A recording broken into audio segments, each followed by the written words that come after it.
All right. Welcome to another episode of Nadya's Entrepreneurial Corner. I am very excited to be sitting here with a prolific entrepreneur, Erik Huberman of Hawke Media. Erik, welcome to the show. Thanks for being here with us. Yeah, thank you for having me. Absolutely. Well, you have achieved so much at such a young age. You're a serial entrepreneur, you're an investor, and obviously founder of Hawke, one of the world's leading marketing agencies, and now author, to add that to your resume, of the Hawke Method. Today, I want to get into a little bit about the three pillars that you talk about in the Hawke Method and as it relates to your own journey to the growth of both Hawke and your clients. But before we dive into all of that, I have to get into a little bit of the beginning of your journey, which you do highlight a bit in the book. And I understand that your parents are entrepreneurs. Is that correct? Yeah, my dad. My mom's had some great projects, but my dad was really the entrepreneur. And so how did that, what was that like for you as a kid? Like, were you always looking up to him? Yeah, I'd say the answer is yes. And I would say it was more taking it for granted and not in the sense of like the colloquial use of the term, but the literal. Like my dad was an entrepreneur. My grandfather was an entrepreneur. His friends were entrepreneurs, my dad's friends. So I was like, oh, maybe that's what you do. Like you might go get a job to learn something, but you probably at some point go start your own company. Like I just thought that's how it works. So it was more that than like an aspiration or like, holding him in a high light. It was just, I thought that's how life worked. Right. That's what you were naturally exposed to. So it was just exactly. like, okay, well, this is the environment that I'm in. And I think, that's why it's so important that kids are exposed to these 100%. types of things. I recently read an article about a kid who, well, it was a mom trying to put her kids into this lemonade apprenticeship program. I don't know if you saw the story. It was so crazy. And then she was getting slammed for exploiting children or something. And I'm just like, oh dang, maybe she had parental permission. No, I did read that there was a recent story about two kids.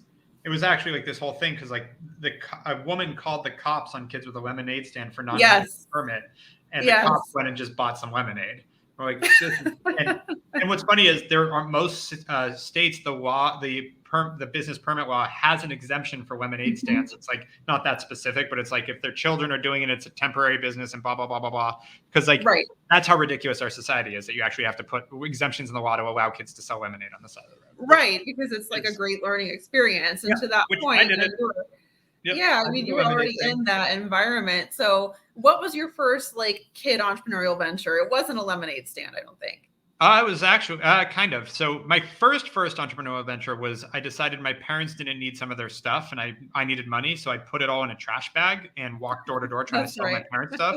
I didn't tell them. So they were like, wait, what? And it took old golf balls and random stuff, nothing crazy valuable. And I think I made $1.37 and I brought a friend with me. So I had to give him half of it. So it was it wasn't that great of an experience. Then I did move to selling lemonade and flowers on the side of the road. I picked out of my mom's garden.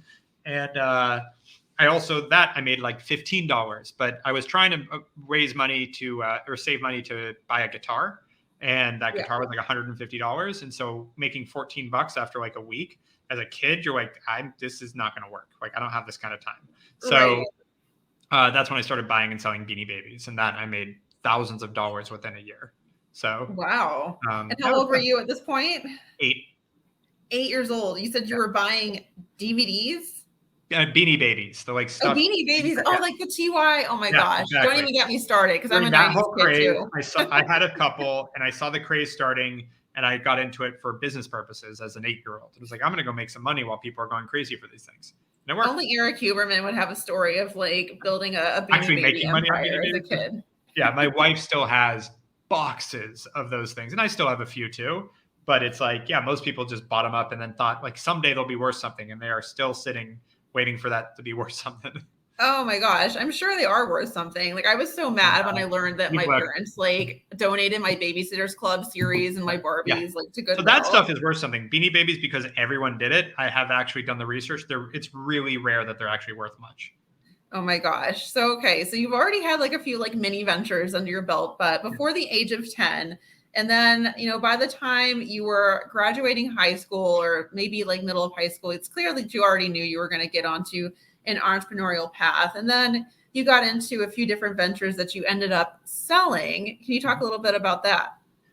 Yeah, I mean, so through college, I always focused on learning. So first summer I worked in a real estate office because I really thought I wanted to get into real estate. Second summer I worked selling Cutco, the knives. So sold knives door to door because I really wanted to learn sales because I was told by many people I respected that learning sales, you'll carry it with you in any job you have.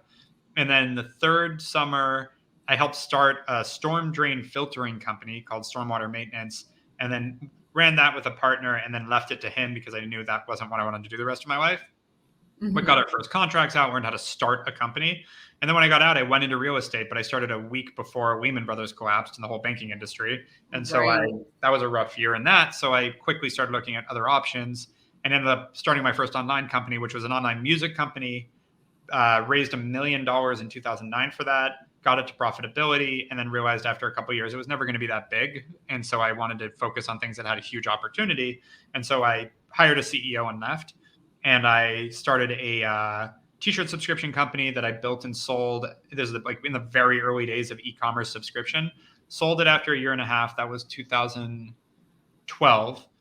And then 2012 to 13, I joined this incubator called Science that had just launched this new company called Dollar Shave Club. And they were looking for a marketing advisor, help with that, help with a bunch of their portfolio, advise for a bunch of their companies, help them launch an activewear brand that a year later we sold to Ballytola Fitness. And that's when I spun out, started consulting for a bunch of brands, saw how broken the marketing world was and how no one actually knew how to drive business growth through marketing. And so built a small team of people to help with that. That team went from 7 to now 250 people over the course of 9 or so years. And we've marketed about 4,500 brands. And then through all that, we started investing, built out a venture fund. We're on fund 2. We have a $50 million fund focused on the technologies we use. So we started funding all the performance tech we needed. And then we launched a financing arm. We built out our own AI tool over the past 8 years that we launched last year, right before the hype train started of AI, but that really differentiated us and made us stronger. And so really under the mission of accessibility to great marketing, meaning let's be the best at what we do, but really easy to work with, we've built out a pretty good enterprise. So you've been on the grind since you were in elementary school. Do you it's just been like go, go, go, go, go for all these years. And, my parents enforced that you must get a job at like 14. So I also have been kind of on the grind since my teenage years. It was really my mom. What started the grind was my dad getting me convinced that saving up for a bigger dollar bill was really fun. So going from a $1 bill to a $5 bill to a 10. So this level up experience. That's what started and got me to do that 6-year-old grab my parents' stuff and go. But what got me to do the Beanie Babies and the lemonade stand was when I wanted that guitar, I went to my dad and said, I need an electric guitar. My name's Eric. Have you heard of Eric Clapton? He has one too. I need to be like him. So I need an electric guitar. My dad said, yeah, great. You need a guitar. Get a fucking job. Was literally what he said to me. I love it. If another adult standing there and an adult says that to an 8-year-old, you kind of look at them like, what did you just say? But as an 8-year-old, you're like, okay. And so I just went to work, and that's how it started. That is hilarious. I love it. And obviously, it's been so many years of success and growth. And, I'm reading about this journey in the Hawke Method where you really highlight these 3 pillars. You liken it to a tripod.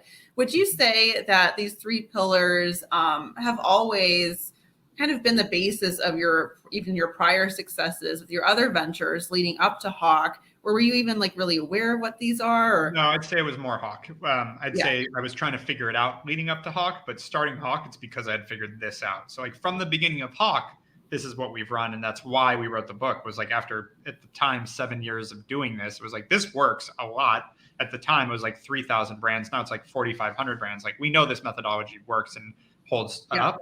But I'd say, with Fame Wizard, the music company, I learned a little bit about marketing in the sense of I had to figure out how to find musicians and finding people where they are and where they're looking and being in context. That's what I learned with Fame Wizard. Then I went to Swag of the Month, which was how do I scale marketing? How do I get people to buy something that's $17 a month and actually profit off it and do it in a way that actually makes money? So that's where Swag of the Month came in. And then Ellie was the activewear brand. That's when I just got a $2 million blank check and it was just told go do whatever you want to do and make this grow. Okay. So then I got to try all the things I was trying to do and I had to be really scrappy. and then see Yeah. what worked and didn't. And that's when I really developed like, oh, I get it now. When I spend all these ads, but we don't use the right conversion tools, those people don't convert at the rate we need to, and it's a waste of money. And you start to see all the logic of how this all plays out and how these things play together. And that's really what became the Hawke Method.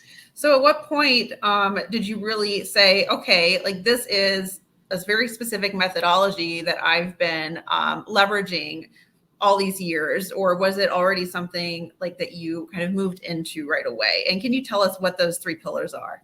Yeah, so the 3 pillars are awareness, nurturing, and trust. Awareness is what most people think of as marketing. It's advertising, PR, partnerships, ways to reach a new potential customer and introduce your brand to them.